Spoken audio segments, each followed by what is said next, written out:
शुरू थी वई आहे, जंहिंमें एजाज़ लुंड साहब वेठो आहे, सिकंदर अली बोज़ा साहब वेठो आहे।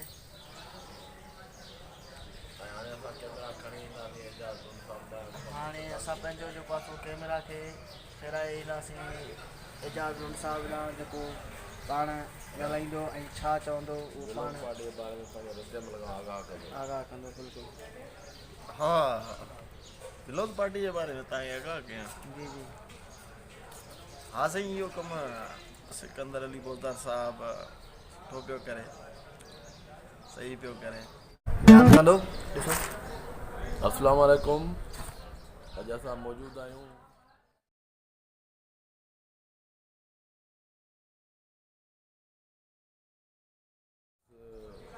में ज़िंदगी आहे, ज़िंदगी खे इंजॉय कयूं पिया, ॾाढा ख़ुशि आहियूं। ज़िंदगी में को ग़म न आहे, का परेशानी न आहे। तव्हां पाण ॾिसी सघो था, ग़म कोन्हे। हाणे मां तव्हांखे ॾेखारियां थो, तव्हां एजाज़ लुंड खे ॾिसो ऐं ॿुधायो जंहिंजे चहिरे ते तव्हांखे को ग़म नज़र अचे थो। ॾिसो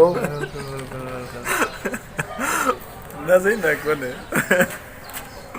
को बि ग़म कोन्हे। अलाह साईं जेको सो ग़मनि खे परते कंदो ऐं ख़ुशियुनि खे वेझो कंदो, असांजी त इहा ईंदो आहे। बाक़ी थोरो ॻाल्हाईंदो। असांजी कूड़ ॻाल्हाइण जी आदत न आहे। हिन जॻह ते मुंहिंजी जॻह ते ॿियो को आई तव्हांखे सभु ॻाल्हियूं ॾेखारिया, चविया सभु ॻाल्हियूं असांजूं आहिनि। जेके बि ॻाल्हियूं बीठियूं आहिनि हुन मां का बि ॻाल्हि असांजी न आहे, का हिकु बि ॻाल्हि असांजी न आहे। तव्हां सभिनी दोस्तनि असांजे एजाज़ लुंड साहब बोज़ा साहब जा तासुरात ॿुधा, उन्हनि पंहिंजे जेको आहे सो ज़बानी सभु शइ ॿुधाई। को ज़िंदगी में कमु न आहे, को दुख न आहे। इरफान रावजो खां पुछंदासीं त हुन पंहिंजी ज़िंदगी में कॾहिं तो पाण खे ॾेखार, पाण खे कैमरा, ज़िंदगी में कॾहिं का नादानी कई आहे? जी जी, बिल्कुलु बिल्कुलु सही। मां पंहिंजी ज़िंदगी में खोड़ सारियूं नादानियूं कयूं आहिनि।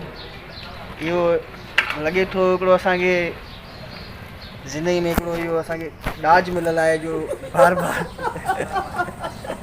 बार बार सम्झाइण जे बाद पोइ बि असांखां का न का ख़ता थी वेंदी आहे, का न का नादानी थी वेंदी आहे।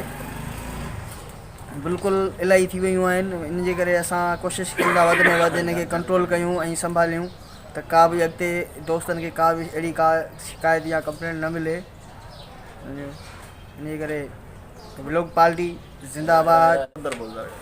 हाणे ही पाणी जो गिलास आहे, हिन पाणी जे गिलास जे बारे में रावजो साहब खां पुछूं था, पाणी गिलास में केतिरो पाणी आहे? साईं पाणी हिन में अधु पाणी आहे तक़रीबन। अधु भरियलु आहे या अधु ख़ाली आहे? अधु खां थोरो ख़ाली आहे। न, अधु भरियलु आहे ऐं अधु भरियलु चवंदे आहिनि या अधु ख़ाली चवंदे? अधु भरियलु आहे, अधु ख़ाली आहे। तूं हिकिड़ी ॻाल्हि कर, अधु भरियलु चओ या अधु ख़ाली चओ? साईं ख़ाली आहे अधु। इहो ई ज़िंदगी जो नज़रियो हूंदो आहे। त पाणी जो कुझु माण्हुनि खे इहे अधु गिलास ख़ाली लॻंदो आहे, अधु भरियलु लॻंदो आहे। मां चवंदुसि अधु भरियलु आहे, इहा पॉज़िटिविटी आहे ज़िंदगी जी। चांहि बि व्लॉग पार्टी में शरीक थी वञे, ईअं सभु दोस्त ॾिसी सघनि त किथे चांहि पीअनि पिया। व्लॉग पार्टी ज़िंदाबाद, पाईंदाबाद, पाकिस्तान ज़िंदाबाद, पाईंदाबाद। ऐं तव्हां हिनखे हमेशह टोपी में ॾिठो हूंदो, तव्हांखे ख़बर न आहे जॾहिं टोपी खां बग़ैर हूंदो आहे कीअं लॻंदो आहे। अॼु असां तव्हांखे ॾेखारींदासीं बग़ैर टोपी इरफान कीअं थो लॻे। इज़त आहे, सिंधी जो शान आहे, सिंधी जो मान आहे। ऐं असां सिकंदर बोज़दार जी ॻाल्हि खे रख न, इहा बिल्कुलु हुनजी ॻाल्हि हर ॻाल्हि रखंदा आहियूं। कॾहिं बि ॻाल्हि खे टारियो न आहे, पर हाणे तूं मुंहिंजी इज़त लाइन पियो। टोपी ते सौदो न थींदो। हा, टोपी ते सौदो कॾहिं बि न थींदो।